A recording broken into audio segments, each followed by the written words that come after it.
हमारे साथ बड़े भाई बड़े विधायक हमारे भाई विनोद सिंह जी, एनओपीएस से शुरू की यात्रा झारोटेक तक पहुंची, उसके प्रांतीय अध्यक्ष जी, पूरी प्रांतीय कमेटी और सबसे महत्वपूर्ण झारखंड के 24 जिलों से चलकर आए आप लोग, झारखंड की हृदय स्थली हजारीबाग की धरती जो इसके केंद्र बिंदु भी है, उसमें आप तमाम लोगों ने मुझको आमंत्रित किया, इसका बहुत बहुत स्वागत है। व्यतिक्रम जीवन में बहुत चौंकाने वाले मसले ला देता है। चौधरी जी हों चाहे हमारे गिरिडीह के संगठन के साथी हों, जानते हैं कि मैं अक्सर समय मेंटेन करता हूं, और आज मेरे समय में अपने नियत समय से 1 घंटे का विलंब हुआ, और उस 1 घंटे के विलंब में आपके विश्वास को जो ठेस पहुंची, उस ठेस के लिए सबसे पहले मैं क्षमा प्रार्थी। वास्तविक जीवन में संबंधों की जीवंतता इस बात पर निर्भर करती है कि उन संबंधों को आप कितना मिलते हैं, कितना जीते हैं, उसकी बारंबारता क्या है। आपके कार्यक्रमों को मैं नहीं छोड़ता हूं, आपके कार्यक्रमों में सेम डे रांची आकर वापस गिरिडीह जाता हूं, ये संबंधों को जीवंत रखने की कोशिश है। आज भी यहां हूं तो उन संबंधों को जीवंत रखने की कोशिश में मैं यहां मौजूद हूं, और 1 घंटे विलंबित हुआ तो वो भी एक संबंध को जीवंत रखने की कोशिश थी। हमारे यहाँ डीएसपी साहब थे, वो रिटायर कर गए थे, उन्हीं से मैं हजारीबाग में मिलने चला गया था, जिसके चलते 1 घंटा विलंब हुआ। तो चलिए, ये तो परिस्थितियों और समय की बात रही। बड़ा अच्छा लगता है आपके बीच आकर। आप सोचेंगे मैं आपकी तारीफ कर रहा हूं। होशमंदों के बीच जब आप बैठते हैं ना, तो लगता है कि दुनिया में आपके जैसे सोचने वाले और लोग हैं। जब 3 राज्यों के चुनाव के नतीजे आए तो वो पुरानी कहावत याद आ गई कि भाई कुएं में भंग पड़ी। 3 राज्यों के नतीजों ने बताया कि कुएं में भंग नहीं थी, फिजाओं में भंग थी। फिजाओं की भंग ने लोगों को ऐसा नशे में कर दिया कि नतीजे आपके सामने हैं। बड़ी कोफ्त भी हुई, बड़ी तकलीफ भी हुई, बड़ा बुरा भी लगा।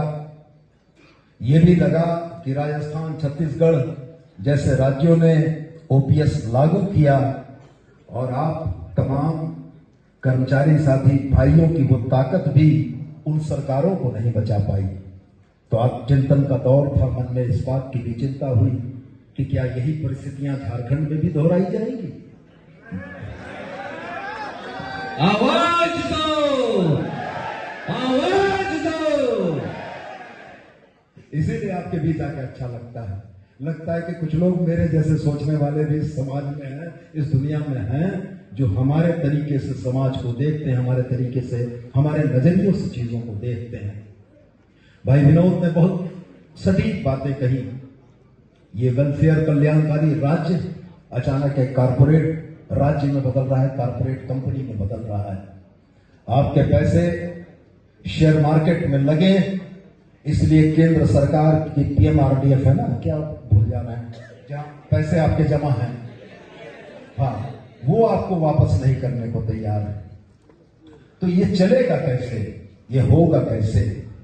वो पुरानी कहावत थी कि जब संघर्ष के मैदान में आप उतरते हैं और 4 मांगों को लेकर उतरते हैं, उसमें 2 मांगे अगर मिलती हैं तो पहले वो 2 मांगे पॉकेट में डालो और बाकी 2 मांगों के लिए संघर्ष जारी रखो। तो वो 2 मांगे पॉकेट में डाल दी गई आपके, जिसने दिया है आप ही का ही नारा है। वो 2 मांगे आपके पॉकेट में डाल दी गई, और बाकी की 2 मांगों के लिए 2 मांगे आपका प्रेरणा स्रोत का काम करेंगी कि अगर आपकी बातों से सहमत राज्य सरकार है तो आने वाले समय में केंद्र सरकार को भी आपकी बातों से सहमत होना होगा। ये रुख जरूरी है और यह सोच जरूरी है, और सबसे महत्वपूर्ण बात यह है कि समाज में आप बुद्धिजीवी कहलाते हैं, आप श्रमजीवी नहीं हैं। आप कुदाल चलाकर अपनी आजीविका का अर्जन नहीं करते हैं, आप बुद्धि से अपनी आजीविका का अर्जन करते हैं, और जब बुद्धि से आप आजीविका का अर्जन करते हैं तो समाज को सही रास्ते पर ले जाने की जवाबदेही भी आपकी। जब कुआं में भंग पड़ी हो तो बताना पड़ेगा कि इस चापाकल का पानी बेहतर है। और जिस दिन खुलकर बेझिझक आप ये बात समाज में कहना शुरू करेंगे कि इस कुएं में भंग है, इसको छोड़ दो, इस चापाकल का पानी पी लो, समाज सुधर जाएगा और आप भी अपनी कर्तव्य का निर्वहन कर पाएंगे। तो मैं पुनः इसी बात के लिए आपको दोहराता हूं।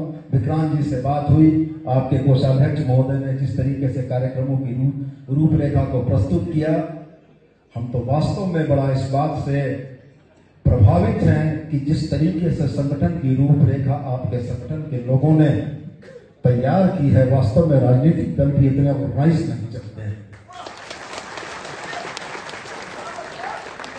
और भविष्य के लिए तो खतरा भी दिख रहा है।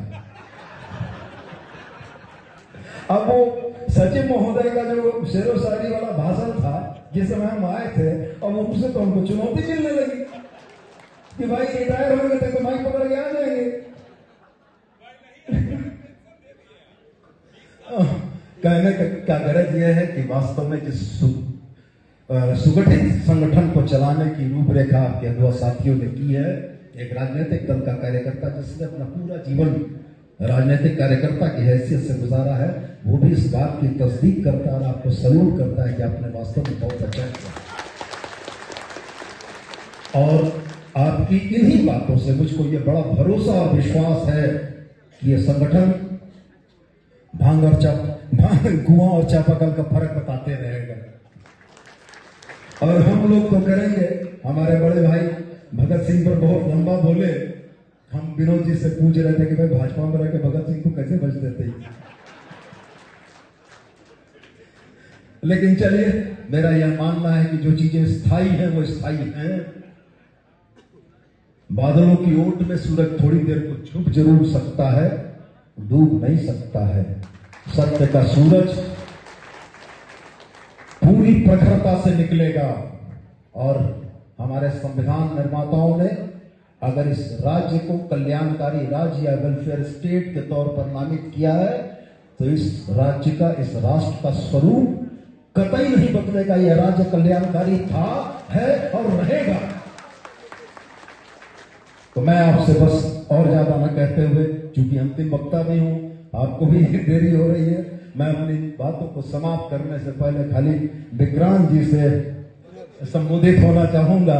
झारखंड के मैंने एनएमओपीएस की संघर्ष गाथा अझारो टेफ का उत्कर्ष, मैं उसी तरीके से पढ़ रहा था जिस तरीके से वो बचपन में हम लोगों ने कहानी पढ़ी थी ना, अखबार में नाम, लेकिन नाम नहीं मिला।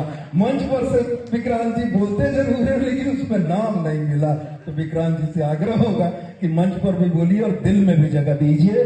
और मैं आपको पुनः यह भरोसा दिलाता हूं कि यह राज्य, यह सरकार, हमारे माननीय मुख्यमंत्री, हमारे तमाम संगठन के लोग आपके साथ थे, हैं और रहेंगे। और आपकी जायज मांगों के साथ हम काम से काम हमला के लड़ेंगे, चाहे उसके लिए किसी भी परेशानियों का हमें सामना क्यों न करना पड़े। और चलते चलते उमाशंकर जी की बातों से प्रेरित होकर एक अपील, सिलक्यारा टनल में फंसे 15 मजदूरों के समय में यह बड़ा खराब लगा कि हम अपने राज्य को इतना सबल नहीं बना पाए कि हमारे लोगों को उत्तराखंड मजदूरी करने के लिए जाना पड़ा है। राज्य सरकार की योजनाएं और जनता के बीच की सबसे महत्वपूर्ण कड़ी आप हैं। आप अगर इस राज्य को विकसित और सबल बनाने का संकल्प ले लेंगे तो फिर हमारा भाई उत्तराखंड के टनल में नहीं फंसेगा। और यही जवाबदेही हमारी आपकी है। इतना ही कह के आपके संगठन के लिए बहुत सारी शुभकामनाओं के साथ, अपने पूरे समर्थन, पूरे प्यार, पूरी ताकत के साथ खड़ा होने का विश्वास दिलाते हुए मैं अपने संबोधन को समाप्त करता हूं। जय हिंद, जय झारखंड।